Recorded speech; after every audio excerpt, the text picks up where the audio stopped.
Capítulo 3, versos 16 e 17. 1 Coríntios capítulo 3, versos 16 e 17.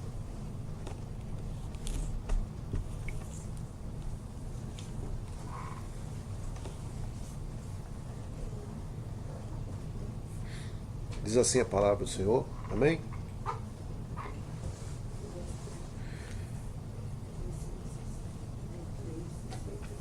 Não sabeis vós que sois o templo de Deus e que o Espírito de Deus habita em vós?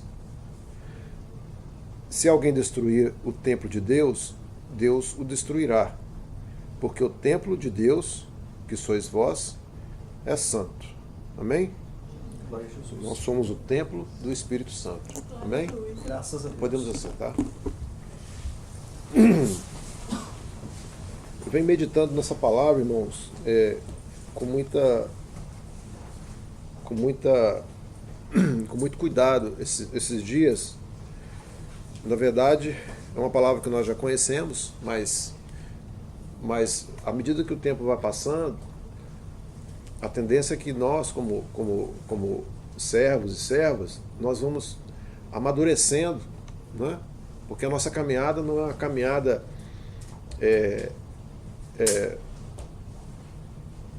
cristã, não é uma caminhada estática, né? Mas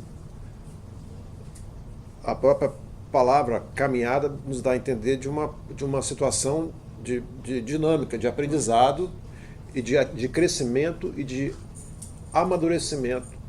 Como diz a palavra, que nós devemos crescer na graça e no conhecimento do Senhor Jesus. Então nós nos imaginamos literalmente como criancinhas que fomos quando nascemos, né? Espiritualmente, e à medida que o tempo vai passando, nós vamos crescendo também até chegarmos a idade adulta, né? Assim que Paulo até fala que alguns cristãos não podem receber o alimento sólido, porque tem que comer, se alimentar do leite espiritual, né? Então, à medida que passamos, nós vamos pelo Espírito Santo, porque todo esse processo na nossa vida vem através do Espírito Santo, que nos convence e que nos ensina, porque essa bênção que nós temos hoje como servos de Deus, os profetas do passado, eles desejaram ter, porque quando Jesus se apresenta e ele pela Escritura, que ele seria chamado de Emanuel, que quer dizer Deus conosco, os discípulos que viveram ali com Jesus, né, e que foram alcançados pelas boas novas de salvação, não é isso? Através do Filho de Deus, e eles tiveram a oportunidade de ter Jesus com eles, e também nós que hoje também nos reunimos e que cremos também na palavra de Jesus, também temos também essa experiência de Jesus como Emanuel, Deus conosco, mas nós alcançamos alguma coisa muito mais profunda de que os discípulos que viveram com Jesus ali não alcançaram. Porque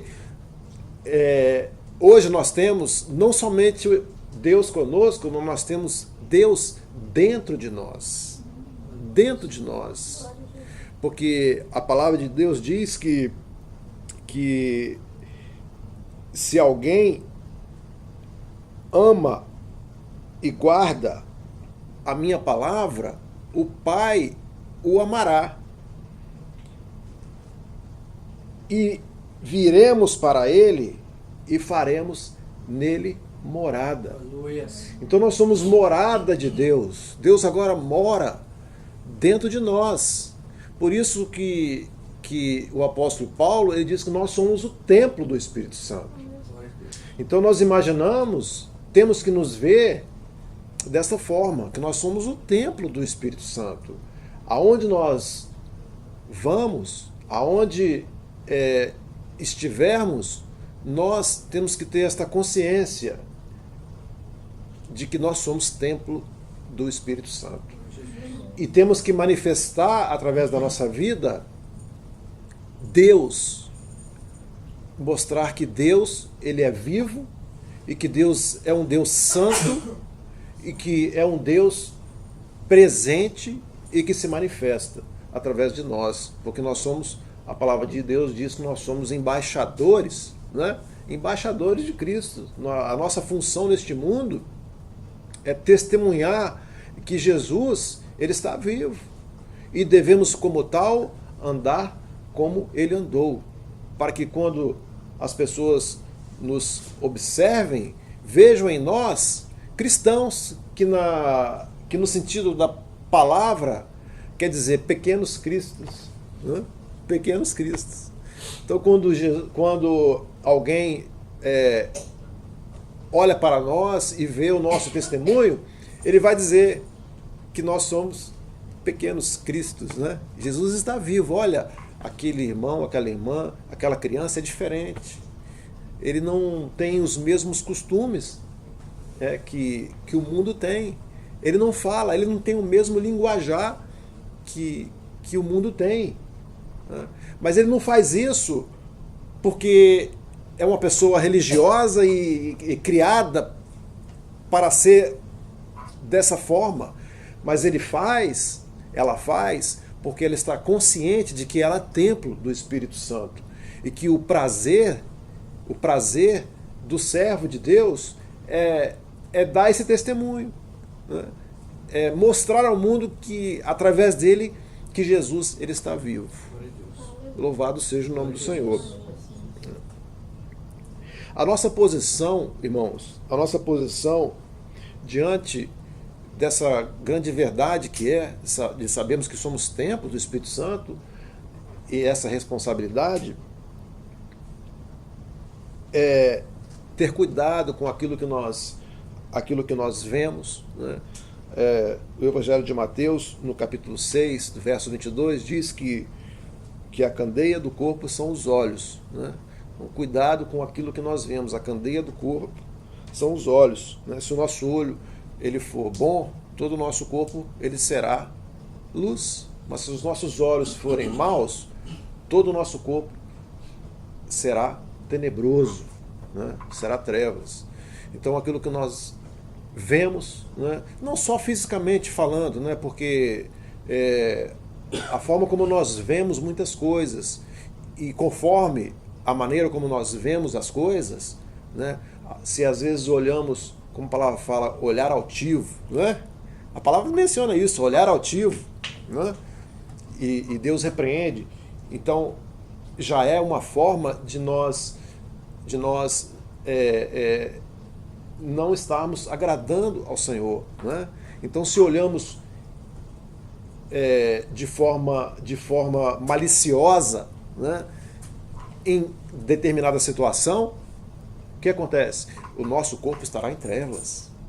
Mas se nós olhamos com o olhar de novos nascidos, de criança, né, porque a palavra diz que nós devemos nos tornar como crianças, né?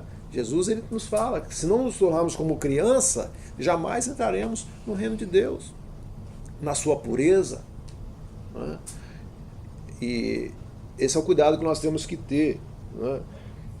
Para que nós não venhamos a nos contaminar e que o templo seja mantido santo na presença do Senhor, né? Não queremos dizer aqui que nós somos, né, 100% santos, não, nós estamos lutando, né, para ser santo, porque a Bíblia diz que o Senhor é santo e que nós devemos ser santos. Então nós estamos buscando santidade. E quem nos dá essa santidade é o Espírito Santo. Não é isso? Cuidado com aquilo que nós vemos, cuidado com aquilo que nós ouvimos, que nós sabemos que em Romanos, no capítulo 10, verso 17, diz que a fé, ela vem pelo ouvir, né? Vem pelo ouvir. Então, se nós estamos ouvindo as coisas concernentes ao reino de Deus, há uma operação na nossa vida espiritual e que vai nos tornar em santificação. Nós vamos nos tornar mais santos, né? Para a glória de Deus. Mas se nós escutamos coisas, damos ouvido a coisas, a situações que não procedem do Espírito Santo de Deus, isso também vai nos acarretar um prejuízo espiritual também, né?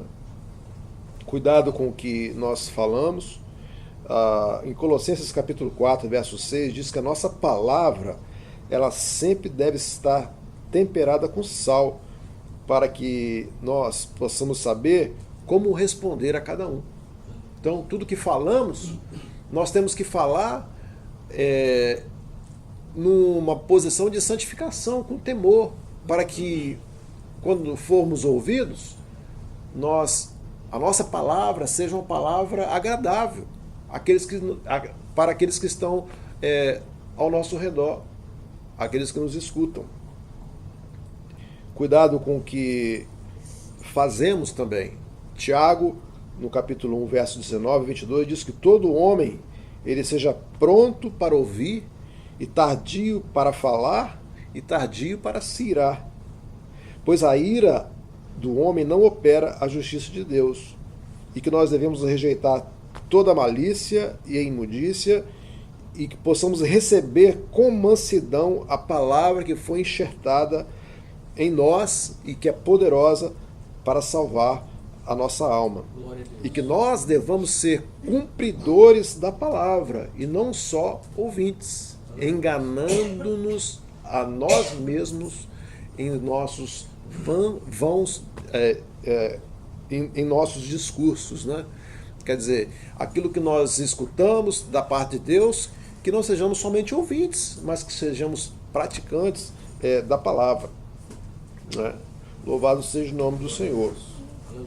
A nossa aparência também é importante. Nós não pregamos uso e costume, né? Mas nós estamos diante de irmãos e irmãs que são maduros, né? Nós sabemos como nos portar, não é isso? Não com escândalo, mas com sobriedade, para que as pessoas vejam em nós a presença do Senhor, né? Não nos vestimos sensualmente, né? Não é o nosso caso aqui. Não é o nosso caso aqui. Todas as irmãs, né? Os varões, todos nós aqui, nós somos pessoas, graças a Deus, esclarecidas quanto a isso. Mas a forma como nós nos portamos tem que ser uma forma em que agrade ao Senhor, né? E devemos batalhar para sermos santos em todo o nosso viver e apresentar os nossos corpos em sacrifício diante do Senhor. Amém? Somente essa palavrinha, que o Senhor nos abençoe. Bem,